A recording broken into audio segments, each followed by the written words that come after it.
Hey girl, Hi, friend. How are you? I'm well. I'm trying to stay awake because it's about to storm, so we're The gonna have some best. great background noises for you guys.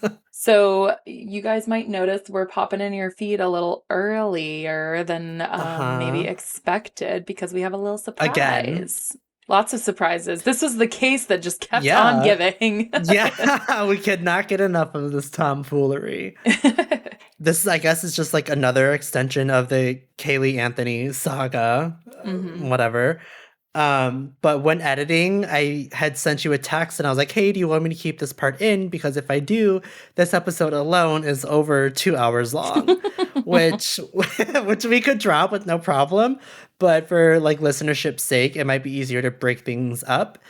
So we did decide to still touch base on the Peacock documentary or the docuseries, Casey Anthony, Where the Truth Lies. Heavy air quotes on documentary because documentaries are supposed to be true. Yeah, there you go. So we're still gonna drop this. It's gonna be a further extension of the previous few episodes. But I guess this is just another bonus. But we're not doing this like TCO style, so you're not gonna hear any audio. And the reason we gave it so much time and, thought, I guess, is because that documentary really was the reason why we decided to dive into that case at this moment, because it was in light of that case. And I think we mentioned that at the top of the first episode Hmm. that we recorded about it. So just a little refresher because it's probably been like 2+ weeks since you listened to that episode Yeah. if you're listening in real time. But yeah, so these are just our thoughts on that documentary. And Well, enjoy, you guys. Hopefully you like it. Maybe this is something we'll get to do more often. Maybe it'll become a Patreon thing later on. Who knows? ooh, But yeah, here it is. bye. Bye.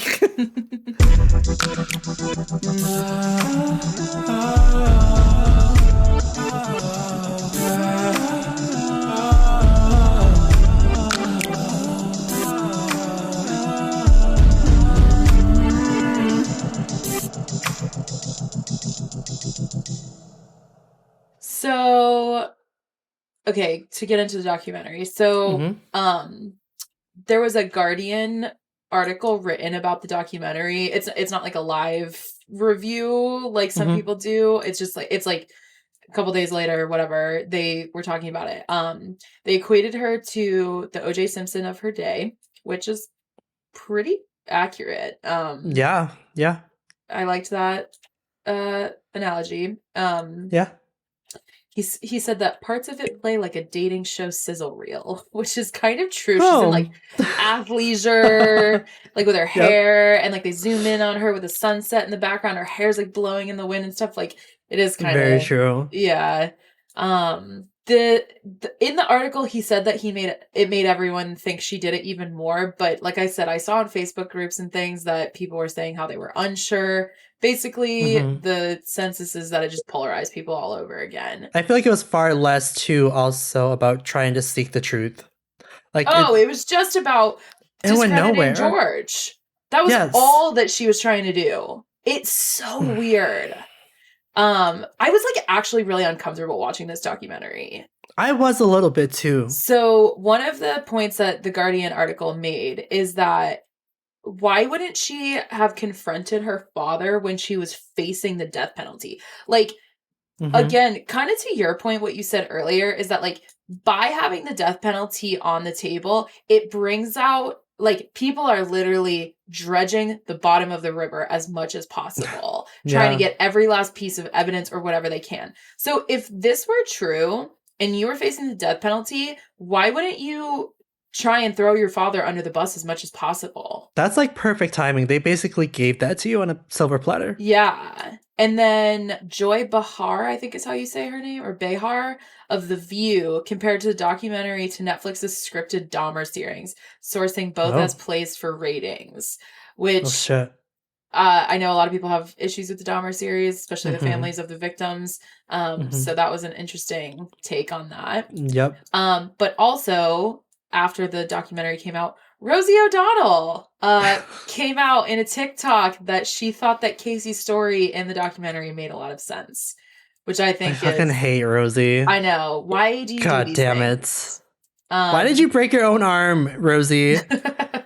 And then the Guardian article also said that they thought the pictures that she brought of Caylee to the rental house where it was filmed was like almost all of them were pictures that had been publicized of Caylee, which is like kind of to make everybody feel bad because it's like all the pictures that we know of her. But at the same time, I'm kind of like, I mean, she was only 3, not even 3 when she died. So like she probably didn't have a ton of pictures with her, of her because it wasn't like iPhone time really.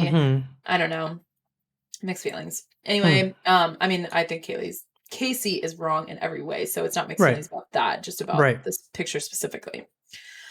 So I don't want to go through this like episode by episode, you know, like True Crime Obsessed style, because we just don't have the time for that. But there are a few things that I would like to highlight. Okay. The director asked her, why do this now when you're not getting creative control? Which a lot of people have a lot of issues with that. They think that the director let Casey walk all over her.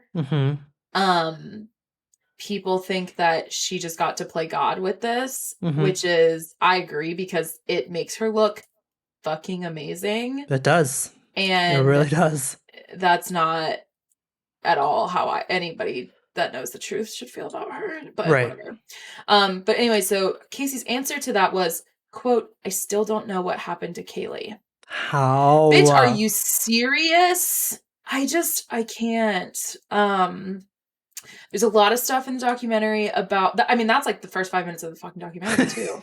I was like, holy shit. So there's a lot of stuff about how she goes to work for like her defense team and how they gave her money to start her life after she got out of jail. She went and lived with them, like multiple people. They were like hiding her. And now she works. Yeah, she works for Pat McKenna, who is the lead investigator on her defense team. She's been on his research team for 10.5 years. And doesn't, you know, think she did it at all. He calls her a daughter. It's so bizarre. It's so weird how like the entire family too got on her side. Like she was beyond innocent in their eyes. It's so bizarre how they just like bought all of her bullshit. So Casey says that there aren't a lot of pictures of her with Caylee because like except for when Caylee was a baby. Because after that, most of the pictures were Casey taking them, not other people taking them with her. But I think it might have been a little bit more along the lines of like Casey was so annoyed with her. Like just having her that she didn't really want to take pictures with her. She also said, quote, the best decision I ever made was having a kid, becoming a mother. She was perfect, close quote. She also said, quote, yeah, people need to stop telling me I need to get over the fact that my daughter is gone and that I'm blamed for her disappearance when I didn't do it, close quote. How does she like her breath must fucking stink from all this shit she talks. How does she believe it and say it with the straightest fucking face? I will say like one thing that I really took problem with in the Peacock thing is I feel like whether it was the director or just some PA or whatever just asking questions, I feel like they never really pressed Casey on anything. They would ask her, they would get their response or reaction, and that was it. Like even towards the tail end, like they never really asked what I thought and what I kind of grabbed that we would get from the trailer, and like they never asked anything hard. No, they just let her run. Another quote from Casey, I lost everything when I lost Caylee. Caylee was the only thing that truly mattered to me. Then why didn't you look for her for 31 days? Exactly. So her former best friend, Amy, whatever her last name is. Huizenga? Huizenga, I forgot.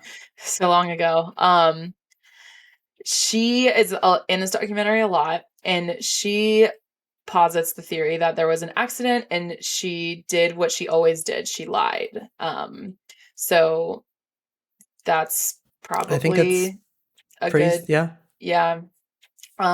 Casey, quote, it's really weird that I had no emotion. I was so numb for so long.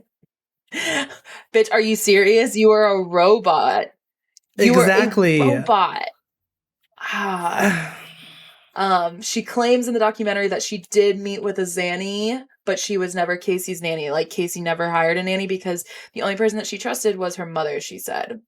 I don't believe that. I don't believe there was any Yeah. trust between that fucking family. But then in her interrogation with the police that's recorded, I heard this on tape. Casey says, the honest to God's truth is that I saw her with Zenaida last. She said that to the investigators. And then they later asked her if she wanted to change anything about her testimony, and she said, absolutely not. Wow. She lied.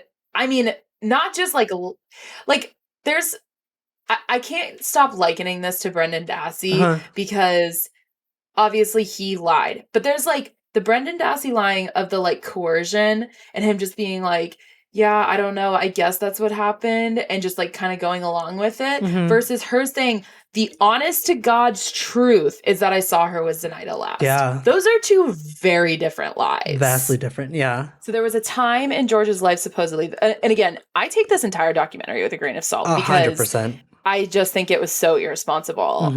So there was apparently a time when George wasn't working for a while and he was trying to hide the fact that he didn't have a job. He stole money and lied about all the things he lost his money from. And he was cheating on Cindy. Basically, their family had a bunch of secrets and they all lied about it to save face. So they're saying that this is like where her pattern of lying came from. Then her father started molesting her when she was 8 years old, right before her birthday, her 12th birthday. The abuse from her father just stopped. But as soon as her father stopped, her brother picked up and started molesting her as well. This is Casey's story. Right. She said that she never told her mom until right after she gave birth to Caylee. She said that her mother was extremely controlling. She wanted to keep her a child as long as possible. And quote, she didn't want me to be a sexual being.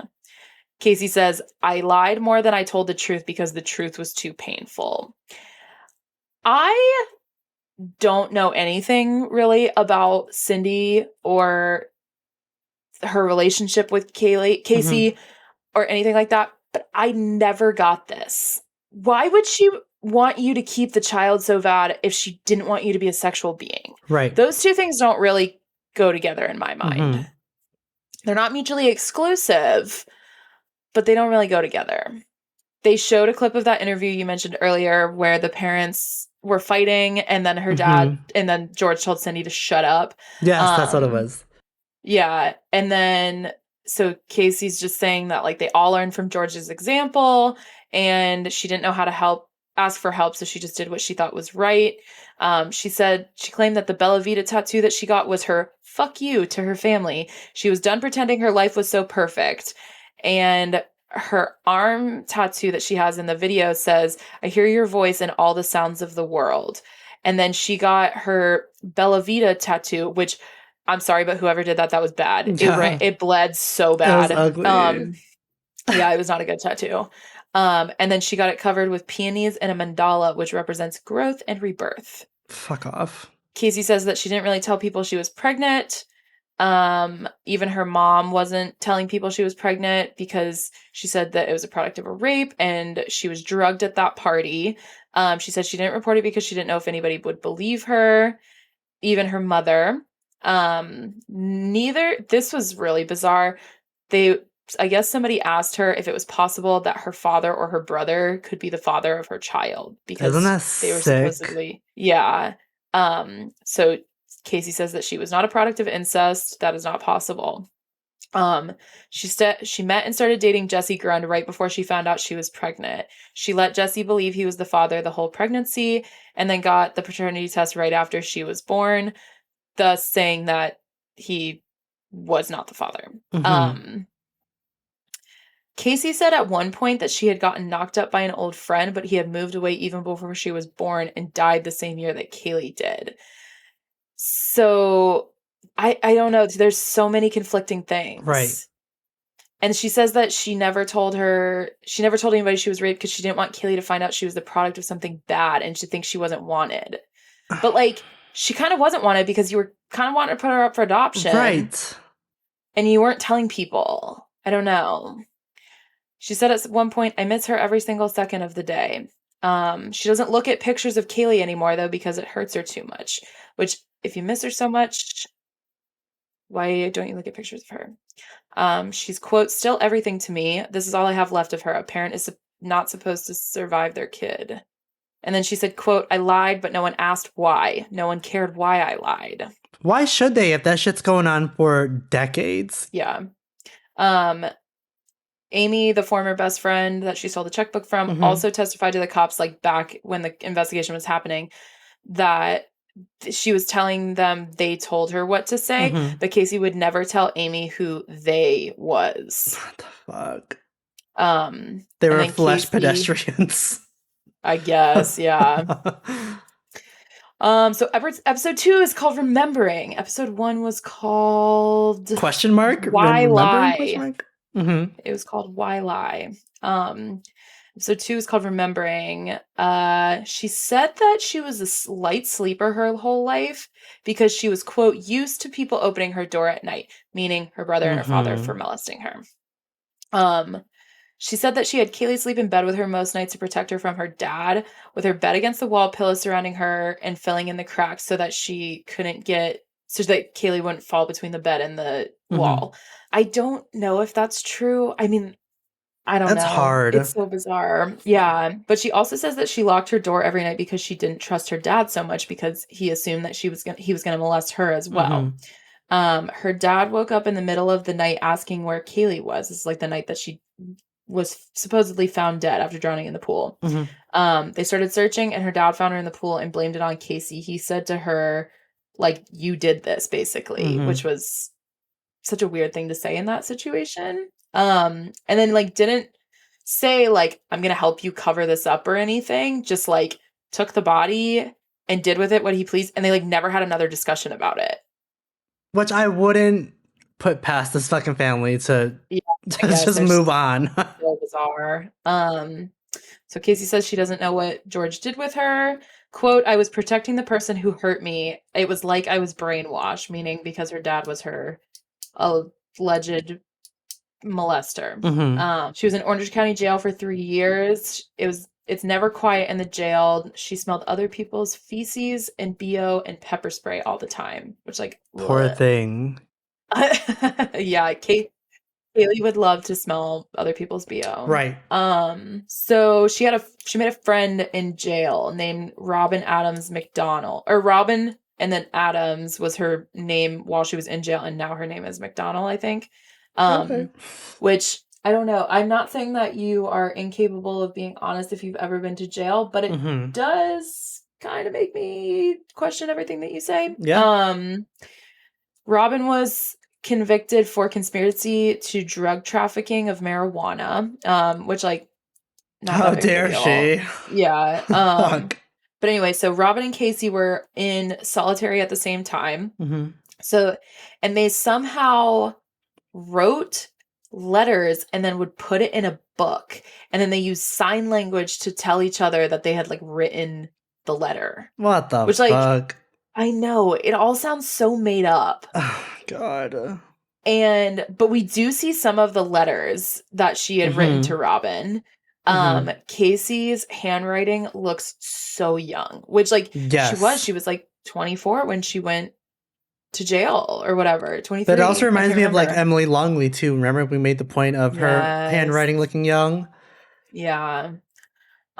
Which I think attests to, I mean, Casey was fairly young. She wasn't as young as Emily when Emily died, but I think it like speaks to Casey's immaturity. Yes. Because I think that has a lot to do with Caylee's death. Anyway, so I agree.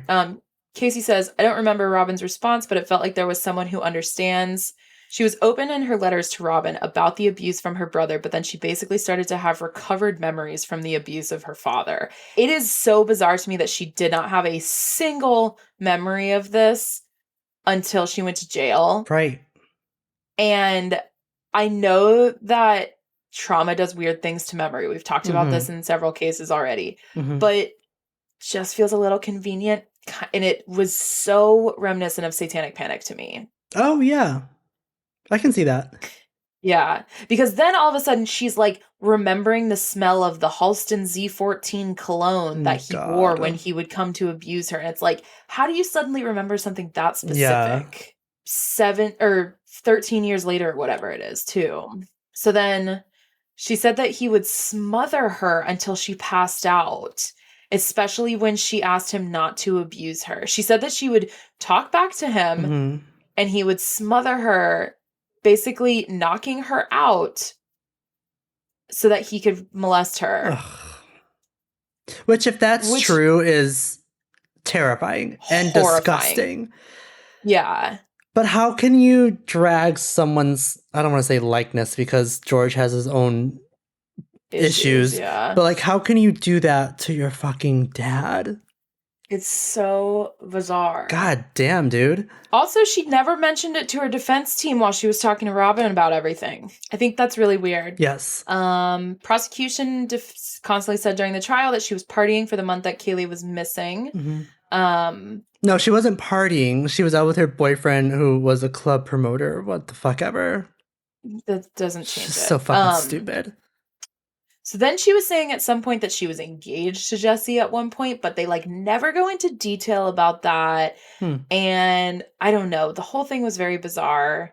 And he testified at one point that Casey had told him about being abused by her brother Lee, which if I were to believe that one of them abused her, I think I would feel more that Lee did, because I said it in episode 1 that I just wasn't really sure how Lee fit into everything. Right. He kind of seemed like the black sheep. He's kind of like the Burke of this family too. Yes. And so, yeah, that's part of the reason why I'm like, maybe he did molest her. And then she's just like conflating these memories with George because now she hates him. I don't really know. It's all so bizarre. This is one brain I would love to fucking study after she passes because fucking A. Yeah. It was harder for her, or it was easier for her to talk about the abuse with her brother, she said, because she had already forgiven him and moved past it. I don't know about how, but yeah. When she told her mom about it sitting on the floor in Kaylee's room, Cindy supposedly said, I think her real name's Cynthia. It is. Yeah, okay. When she told her mom about it sitting on the floor in Kaylee's room, Cindy said, quote, so that's why you're a whore. Ugh. That's what Casey said. But the things that her father did were 1,000 times worse, not 100 times, 1,000 times worse than what her brother did. They're claiming that they did gain evidence that she was being abused, but the media elected to gloss over it when they were reporting. Why? Why would they do that? Yeah. That sells them more publications of everything. Exactly. I guess because they wanted to make her look bad. But it's like, if the whole thing is that like this whole family's in on this cover up, make them all look bad. Right? Casey did enough of that on her own. Yeah.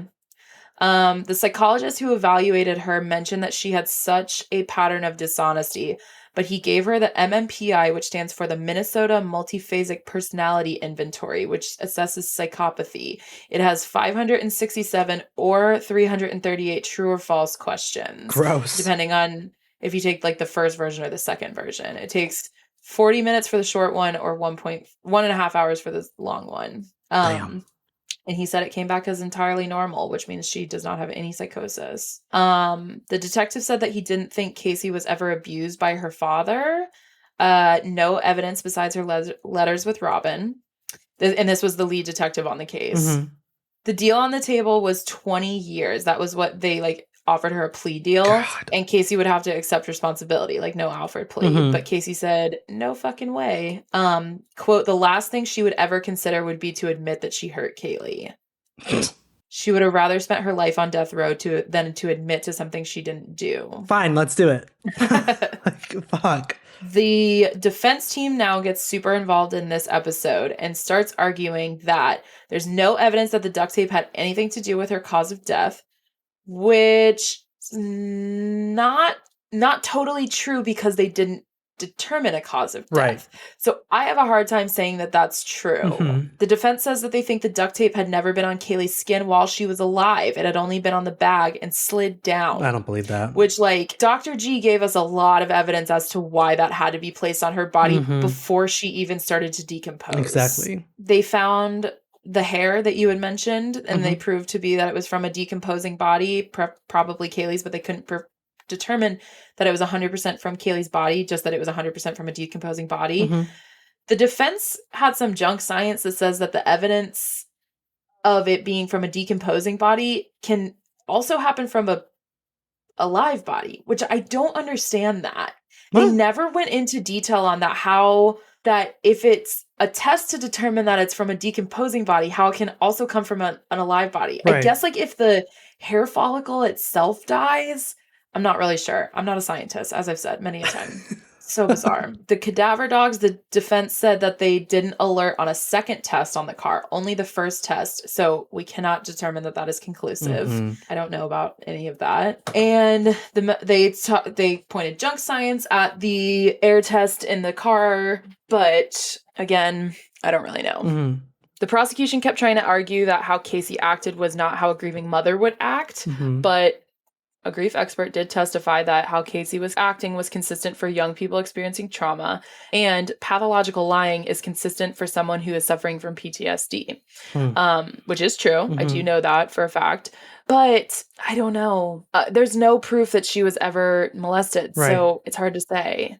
Right. And I hate, again, that's what I hate about this. There are no fucking answers in this case. Supposedly, so like Jose Baez, did his job really well, and like he did. He was like the Johnny Cochran of this fucking case. Yeah. But he was like, he did a good job. But Casey tries to say that he was kind of like shitty to her and like not a great lawyer in a lot of ways. So one of her claims is that he never came in to see Casey the day before the first day in court, so that her reaction to exposing the abuse would be authentic.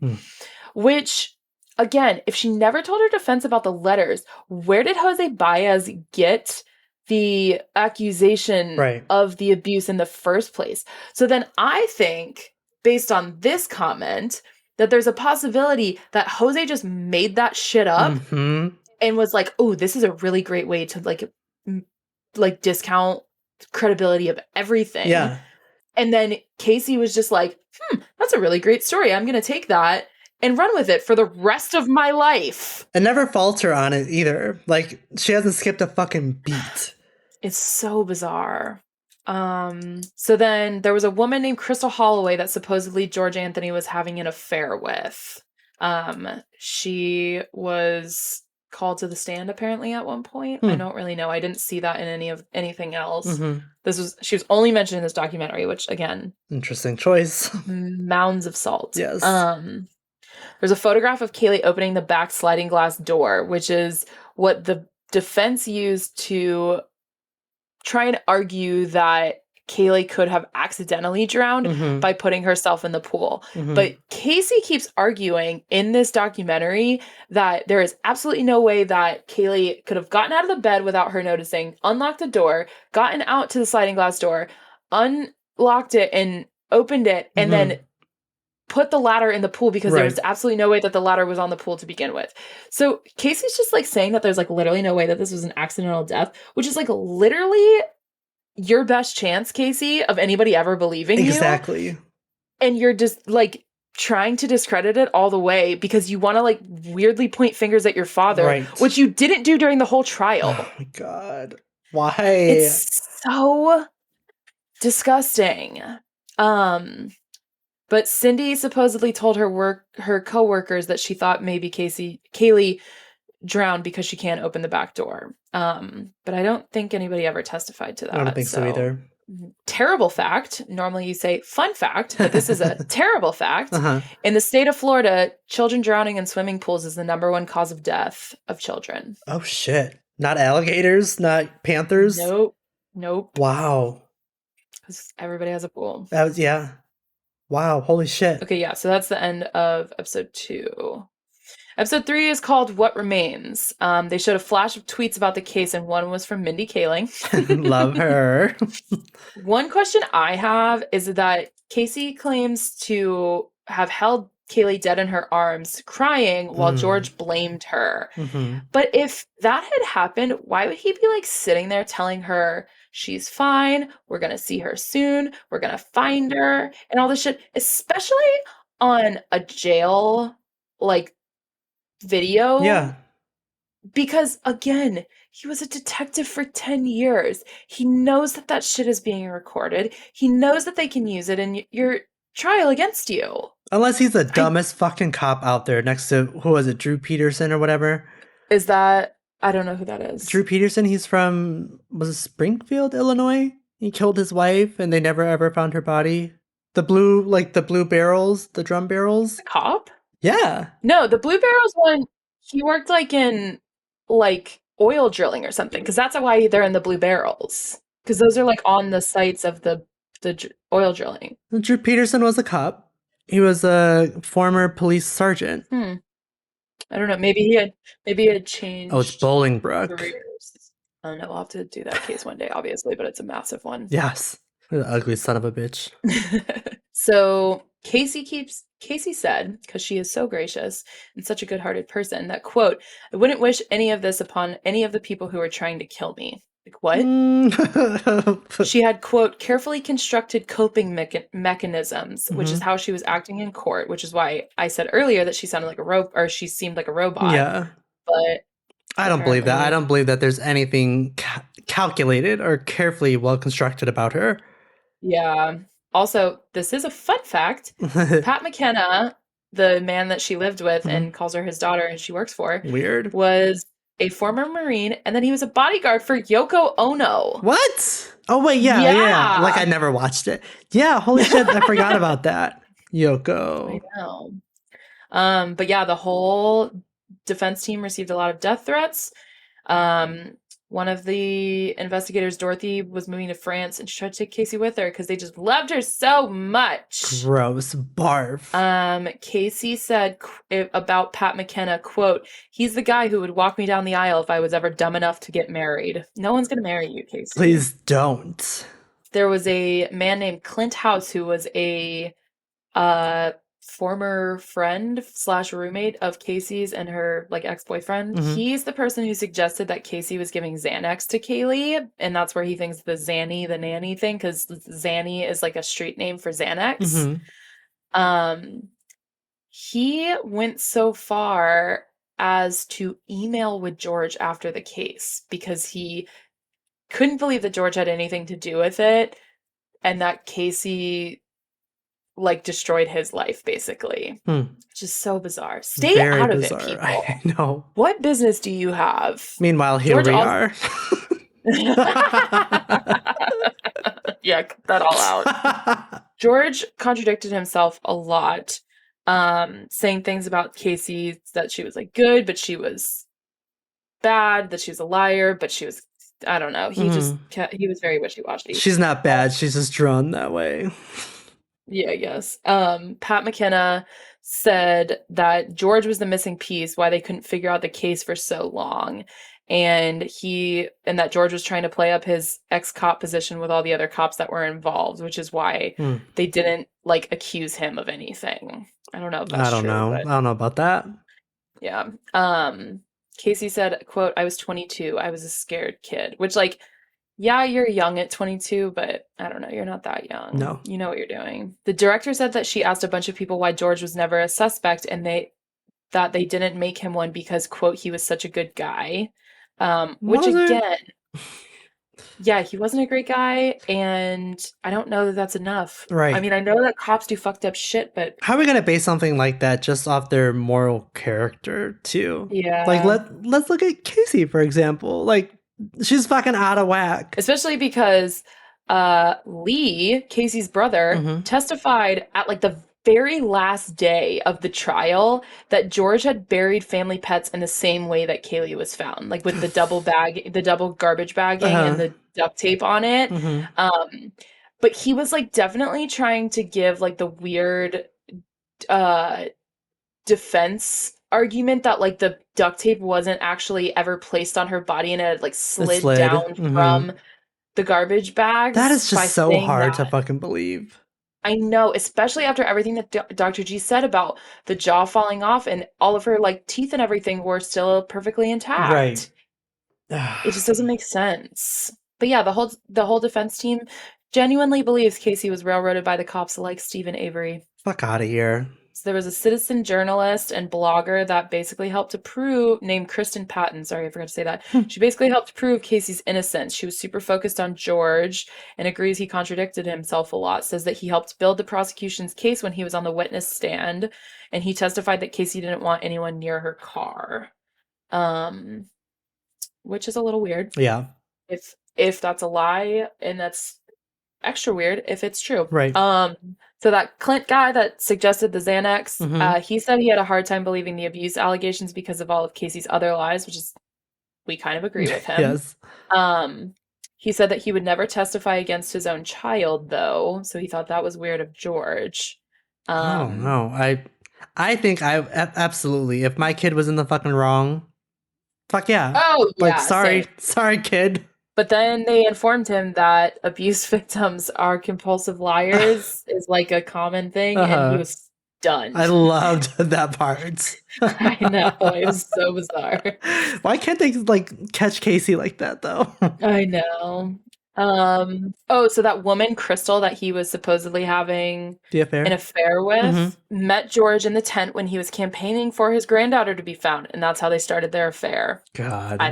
I think that's very bizarre. Yeah. Casey said she didn't do this search on her password-protected account because everyone had each other's passwords. And to that I say, why have the accounts then? Right, exactly. Why not just have one common computer? Yep. I don't understand. This family is fucking weird. Oh my god. Yeah.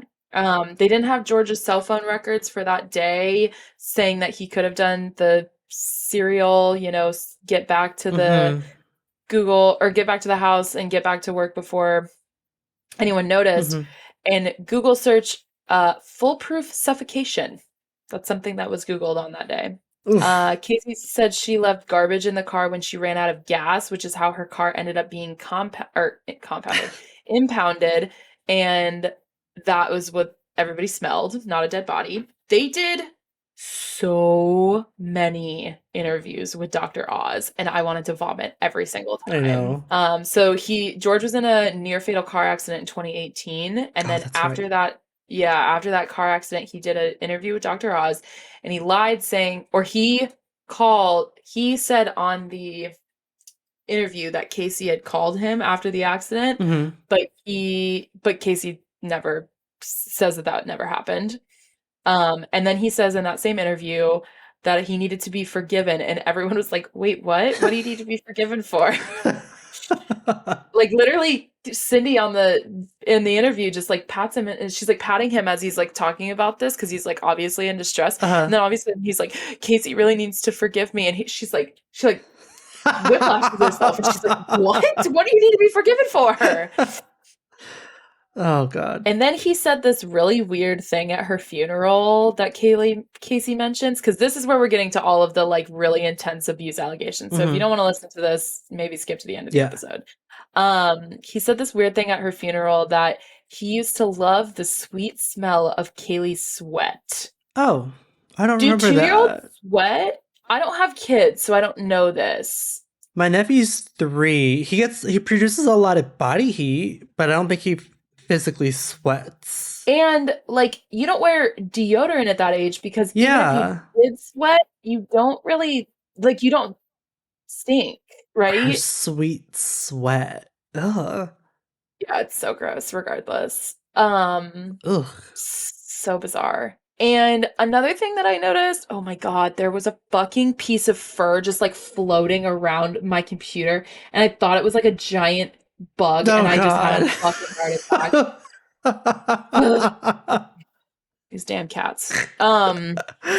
So after Casey saw that line that George said at the funeral, she started to posit that George was also abusing Caylee.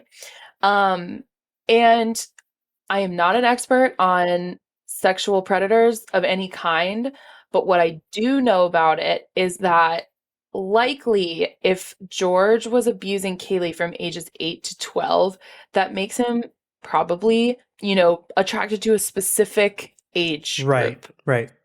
And if he started abusing Caylee at 2 and younger, that is vastly different. Yep. Kind of throws the whole thing off too. Yeah.